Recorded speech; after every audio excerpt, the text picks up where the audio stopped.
इस वीडियो में हम पढ़ रहे हैं क्लास 10 के इकोनॉमिक्स के चैप्टर नंबर 4 को, जिसका नाम है ग्लोबलाइजेशन। और इसके पहले हमने 2 वीडियो किया है इस चैप्टर के ऊपर, और ये है वीडियो नंबर 3।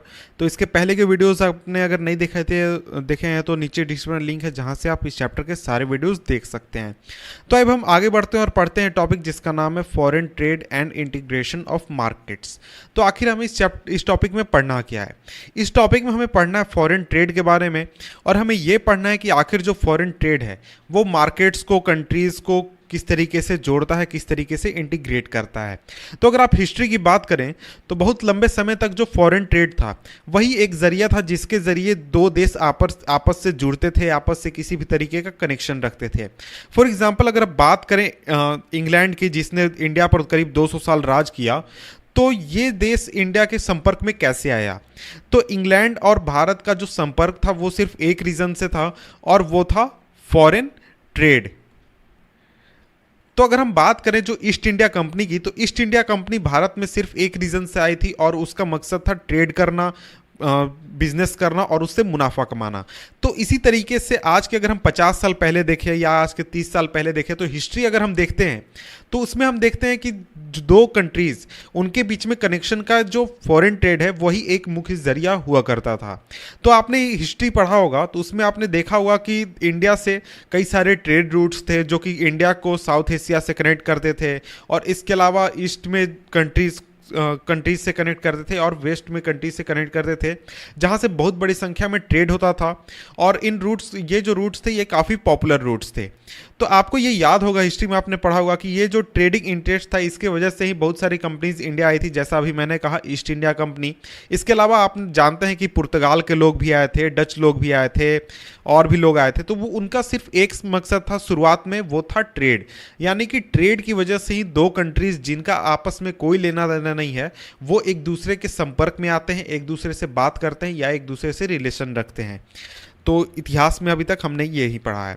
तो अगर हम फॉरेन ट्रेड की बात करें, तो अगर हम इसे सिंपली समझे तो फॉरेन ट्रेड एक तरीके का अपॉर्चुनिटी क्रिएट करता है, जिसमें कोई भी मैन्युफैक्चरर है या फिर कोई भी प्रोडक्ट बनाने वाला व्यक्ति है वो अपने डोमेस्टिक मार्केट से बाहर जाकर अपने प्रोडक्ट को बेच सकता है। तो ये चीज़ मैं आपको थोड़ा सिंप्लीफाई करके समझा देता हूँ। फॉर एग्जाम्पल आप बात कीजिए एप्पल की। तो एप्पल जो है वो मोबाइल फ़ोन बनाता है, लेकिन वो कहाँ की कंपनी है? यूएसए की कंपनी है। तो उसका डोमेस्टिक मार्केट कहाँ हो गया? यूएसए में। तो अगर वो फॉरेन ट्रेड ना करे, एप्पल अगर फॉरेन ट्रेड नहीं करता है, तो वो अपने प्रोडक्ट को सिर्फ और सिर्फ यूएसए में बेच पाएगा, और वहीं पर से जो वो उसे मुनाफा मिलता है वही उसे केवल मिलेगा। लेकिन अगर एप्पल फॉरेन ट्रेड करता है तो वो अपने डोमेस्टिक मार्केट यानी कि यूएसए से बाहर जाकर किसी भी देश में बेच सकता है, चाहे वो आपका यूरोप का कोई देश हो या फिर एशिया हो या फिर अफ्रीका का कोई देश हो। तो इस तरीके से हम देखते हैं कि जो फॉरेन ट्रेड है उसके वजह से कोई भी कंपनी है या फिर कोई भी मैन्युफैक्चरर है वो अपने प्रोडक्ट को डोमेस्टिक मार्केट से बाहर जाकर बेच सकता है। और इसी तरीके से खरीदने वाले के लिए, फॉर एग्जांपल आप हैं, तो आपके लिए जो इंपोर्ट होता है सामान का, चाहे वो मोबाइल फ़ोन हो, टीवी हो या फिर दूसरी चीज़ें हो, उसकी वजह से आपको चॉइस जो है वो बढ़ जाती है। फॉर एग्जांपल अगर आप बात करें इंडियन कंपनी की, तो इंडियन कंपनी आपका कार्बन है जो मोबाइल फ़ोन बनाती है, माइक्रोमैक्स है, लावा है। तो अगर आपको सिर्फ इंडिया के कंपनीज के केवल प्रोडक्ट दिए जाएं तो आपके पास जो ऑप्शन है, आपके पास जो चॉइस है वो काफ़ी कम रहेगा। लेकिन वहीं आपको दूसरे देश की कंपनी भी आकर यहाँ मार्केट में compete करती हैं और आपको प्रोडक्ट प्रोवाइड करती हैं, तो आपके पास ये ऑप्शन है कि आप चाइना के Xiaomi का फ़ोन खरीद सकते हैं या फिर एप्पल का खरीद सकते हैं अमेरिका के। तो इस तरीके से आपके पास जो चॉइसेस है वो बढ़ जाते हैं। यानी कि ये जो फॉरेन ट्रेड है ये किसी मैन्युफैक्चरर को भी फ़ायदा पहुँचाती है और उसके साथ साथ जो बायर है उसको भी फ़ायदा पहुँचाती है। तो यहाँ पर हम एक एग्जाम्पल देखने वाले हैं, और एग्जाम्पल है चाइनीज़ टॉयज़ इन इंडिया का, यानी जो फॉरेन ट्रेड है उसी से रिलेटेड एग्जांपल यहाँ पर हम देखने वाले हैं। तो देखिए चाइनीज़ टॉयज़ इन इंडिया, तो इसको हम एक तरीके से मैन्युफैक्चरर के पॉइंट ऑफ व्यू से देखेंगे। तो देखिए जो चाइनीज़ मैन्युफैक्चरर्स हैं जो कि चाइनीज़ टॉयज़ बनाते हैं चाइना में, उन्हें ये पता चला कि वो आसानी से इंडिया में एक्सपोर्ट कर सकते हैं टॉयज़ को, जहां पर जो टॉयज़ है वो काफ़ी हाई प्राइसेस पर बेचे जाते हैं, यानी कि इंडिया में काफ़ी हाई प्राइसेस पर इंडियन टॉयज़ बिकते हैं। तो इस वजह से उन्होंने प्लास्टिक टॉयज़ को एक्सपोर्ट करना शुरू कर दिया इंडिया में। और इसके साथ ही जो बायर्स थे इंडिया में, उनके पास ये अब ये ऑप्शन है कि वो या तो इंडियन टॉयज़ को खरीदे या फिर चाइनीज़ टॉयज़ को खरीदे।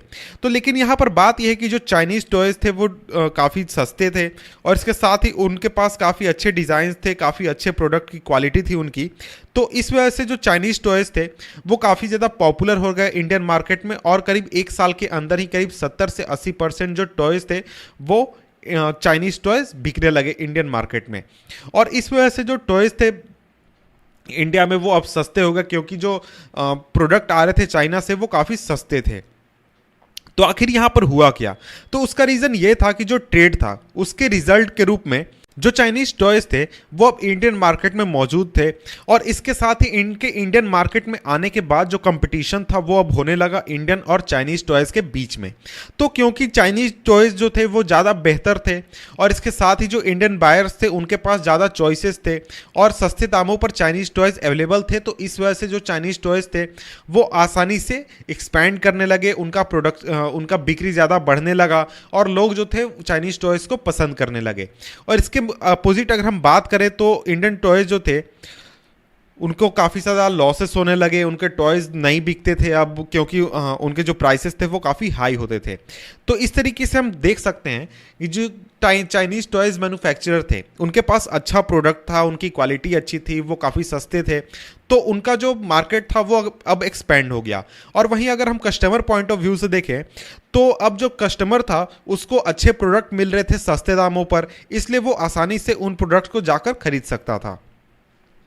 अगर हम जनरली बात करें तो ट्रेड को खोलने से, यानी ट्रेड को ओपन करने से जो सामान है वो ट्रैवल करता है एक मार्केट से दूसरे मार्केट में, और इसके साथ ही जो चॉइस है मार्केट में, यानी इंडिया में अगर हम बात करें, अगर कोई फॉरेन प्रोडक्ट आता है तो उसके बाद यहाँ के लोग जो है, जो कस्टमर है उसके पास जो चॉइस है वो बढ़ जाता है।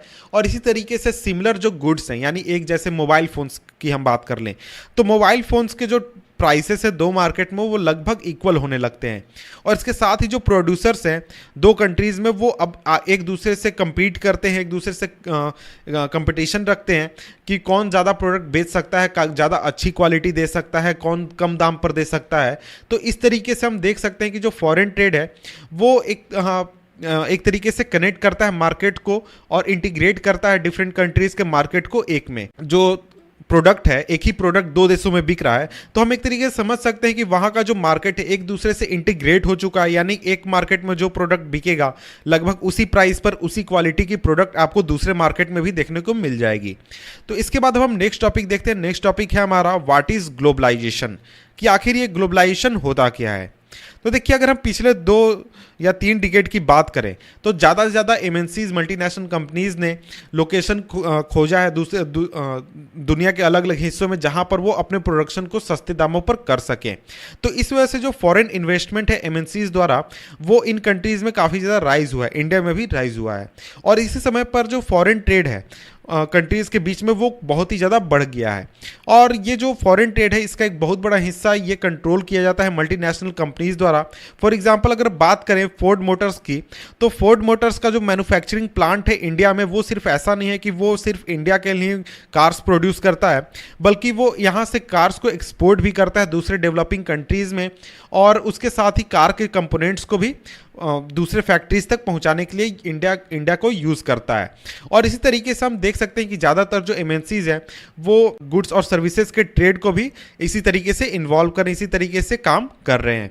इसके बाद जो रिजल्ट हम देखते हैं ज़्यादा फॉरेन इन्वेस्टमेंट और फॉरेन ट्रेड का, तो ये है कि जो प्रोडक्शन और मार्केट है वो एक तरीके से इंटीग्रेट हो चुके हैं अलग अलग कंट्रीज़ में, यानी प्रोडक्शन एक कंट्री में हो रहा है दूसरी कंट्री में बिक रहा है, उस कंट्री में प्रोडक्शन हो रहा है दूसरी कंट्री में बिक रहा है।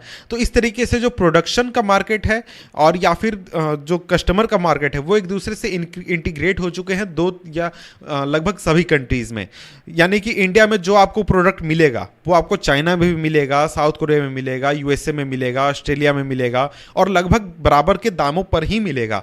तो इस चीज़ से हम समझ सकते हैं कि जो ग्लोबलाइजेशन है उसकी वजह से जो कंट्रीज हैं वो एक दूसरे के नज़दीक आ रही हैं, उनका मार्केट जो एक दूसरे के नज़दीक आ रहा है और एक दूसरे से वो इंटीग्रेट हो रहे हैं। तो यहाँ पर सिंपली डिफाइन किया है ग्लोबलाइजेशन को, तो लिखा है कि globalization is this process of rapid integration और इंटरकनेक्शन बिटवीन कंट्रीज। तो सिंपली कहा गया है कि ग्लोबलाइजेशन आखिर है क्या। तो ग्लोबलाइजेशन उस प्रोसेस को हम कहते हैं जिसमें जो कंट्रीज हैं वो एक दूसरे से बहुत ही जल्दी इंटीग्रेट करती हैं या फिर उनके बीच में इंटरकनेक्शन स्थापित होता है। तो देखिए इस पूरे प्रोसेस में जो मल्टीनेशनल कंपनीज है उनका जो रोल है वो काफ़ी बड़ा है, काफ़ी इंपॉर्टेंट है, और ज़्यादा से ज़्यादा गुड्स और सर्विसेज जो हैं या फिर इन्वेस्टमेंट है या फिर टेक्नोलॉजी है वो अब कंट्रीज़ के बीच में मूव कर रही है। और ज़्यादातर जो रीजन्स है वर्ल्ड के वो अब एक दूसरे से क्लोजर कांटेक्ट है। जैसे अगर हम पिछले 20-30 साल पहले से अगर हम कंपैरिजन करें, फॉर एग्जांपल अगर बात करें तो इंडिया और चाइना, इनके बीच में जितने मजबूत रिलेशन आज के 40 साल पहले या 30 साल पहले थे उससे कई ज़्यादा गुना अब जो रिलेशन है वो मजबूत है। उसका रीज़न क्या है, वो यह है कि इनके बीच में जो ट्रेड है वो काफ़ी ज़्यादा बढ़ चुका है। तो इसी तरीके से आप देखते हैं कि यूएसए और चाइना, इनके बीच में अभी एक तरीके से कन्फ्लिक्ट चल रहा है या फिर हो सकता है कि कन्फ्लिक्ट आगे हो, लेकिन ये एक दूसरे से कन्फ्लिक्ट क्यों नहीं करना चाहते, तो उसका एक सबसे बड़ा रीज़न है ट्रेड, कि इनके बीच में जो ट्रेड होता है उसका जो वॉल्यूम है वो इतना बड़ा है कि अगर वो एक दूसरे से कन्फ्लिक्ट करते हैं तो उनके इकोनॉमी पर बहुत ही बुरा प्रभाव पड़ सकता है। तो देखिए सामानों के मूवमेंट के अलावा या फिर सामान, सर्विसेज, इन्वेस्टमेंट, टेक्नोलॉजी, इन सभी चीज़ों के मूवमेंट के अलावा एक और चीज़ है जिसके जरिए जो कंट्रीज़ है वो एक दूसरे से कनेक्ट होती है, और वो है मूवमेंट ऑफ पीपल। यानी एक देश के लोग दूसरे देश में जाते हैं, दूसरे देश के लोग तीसरे देश में जाते हैं। तो इस चीज़ की वजह से भी जो दो कंट्रीज़ है वो एक दूसरे के नज़दीक आती है। एक जगह के लोग दूसरे जगह के कल्चर को समझते हैं, वहाँ लोग किस तरीके से रहते हैं इस चीज़ को समझते हैं।